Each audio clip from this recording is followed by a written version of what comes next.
Það þarf ekki að stoppa lengi við Fjölbrautaskóla Snæfellinga til að finna hversu gott andrúmsloftið þar er. Við fengum Hrafnhildi skólameistara og loftkennara til að segja okkur frá starfseminni og þeirri sérstöðu sem skólinn hefur. Ef þú horfir á, hér eru engar skólastofur, nánast engar lokaðar skólastofur.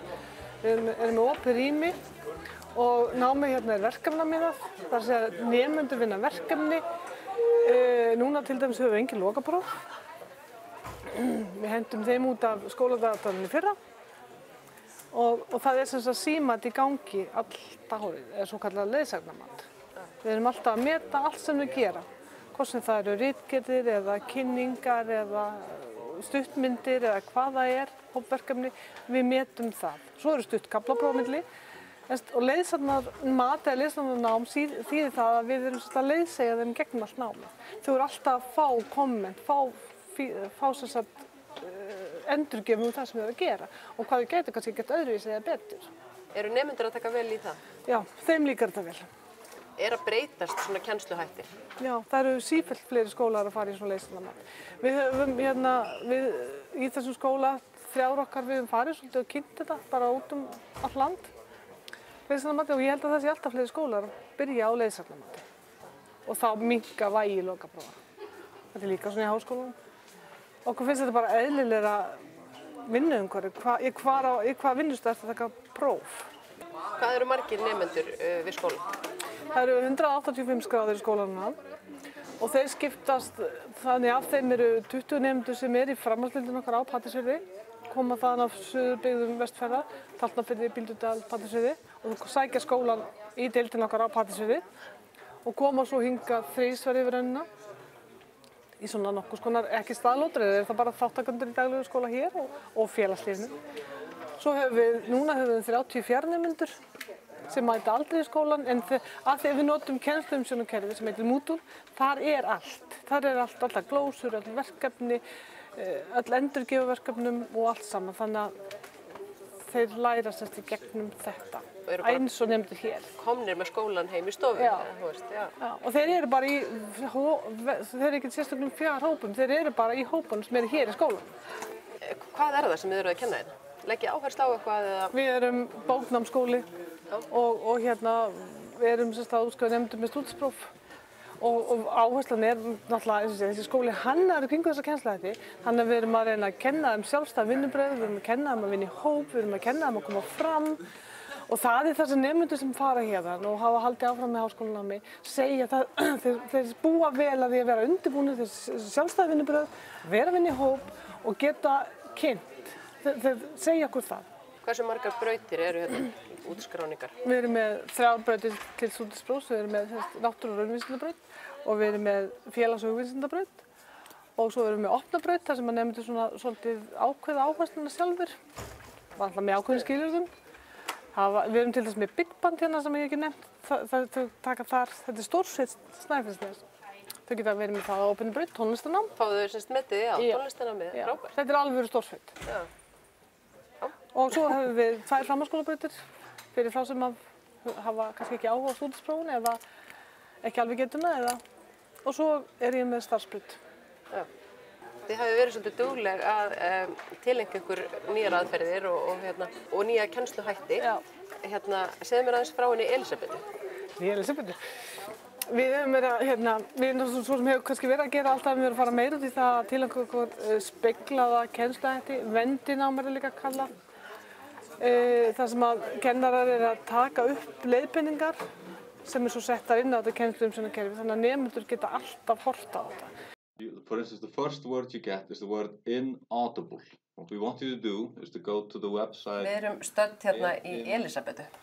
Já. Sem að hvað? Sem sagt, núna í vetur fór ég og samkennari minn á námskeið í svo kallast vendikennsla eða flipped learning. Og þá sem sagt, reynir maður að taka upp leiðbeiningar til nemenda, þannig að þau geta fengið leiðbeiningar við verkefni og verkefnalýsingar utan kennslustofunar. Þannig að kennarinn þurfi ekki að vera endurtaka sömu leiðbeiningar 7. sinnum og hugsanlega endurtekið með öðruvísi við þig heldur en við annan nemenda. Og í því að þá notað svona glerplata sem er lýst upp og maður með svona sérstaka penna. Og svo þetta bara hvað myndavél hérna á móti okkur og tengt við tölvu. Tengt við tölvu og maður tekur upp og þetta allt öfugt þegar maður tekur þetta upp. Þannig að við skrifum bara... N4 landsbyggðin, eða svona, þetta er... Landsbyggðin. Já. Að þá eins og sérð á tölvunni hérna fyrir neðan. Já. Að þá þetta allt öfugt. Og það svona kallast þetta flip learning út af því að sem sagt þegar við förum sem sagt, við myndum vista þetta hérna. Já. Förum bara hérna í... Vorum við búin að taka okkur upp? Taka okkur upp, förum við stoppa upptökuna. Já. Þá getur maður edita þetta og þá þarf maður sem sagt að maður finna hvað við vorum hérna að skrifa.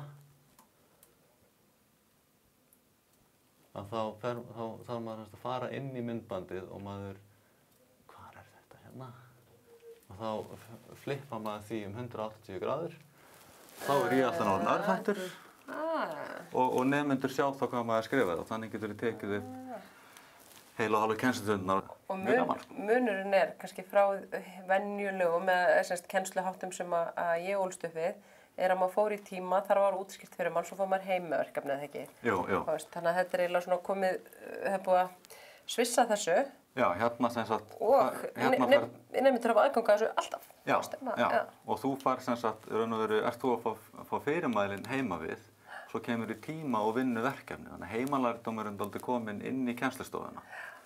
Og það gerir námið allavega, að ég held svona aðeins virkara, svona aðeins meira aktíft nám fyrir nemendurnar. Þegar þau ekki einhver staðar að grúska í því að reyna að læra, heldur þau eru búin að fá lýsingar, þau eru með upplýsingarnar á myndböndum og síðan þau eru með skjöl og allt það líka.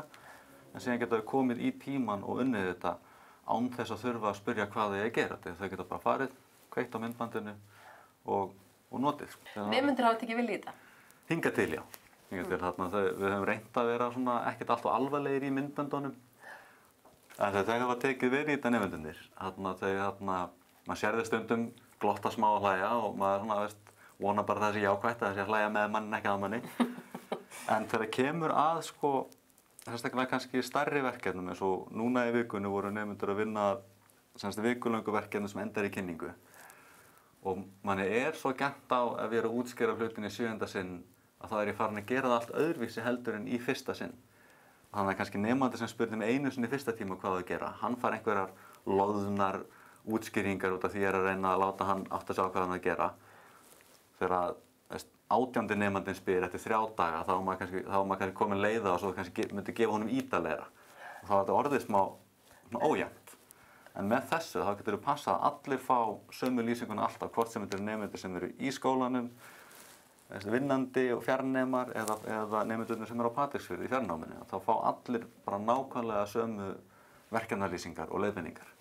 Og það held ég að hafi bara góð áhrif. Þá þökkum við bara fyrir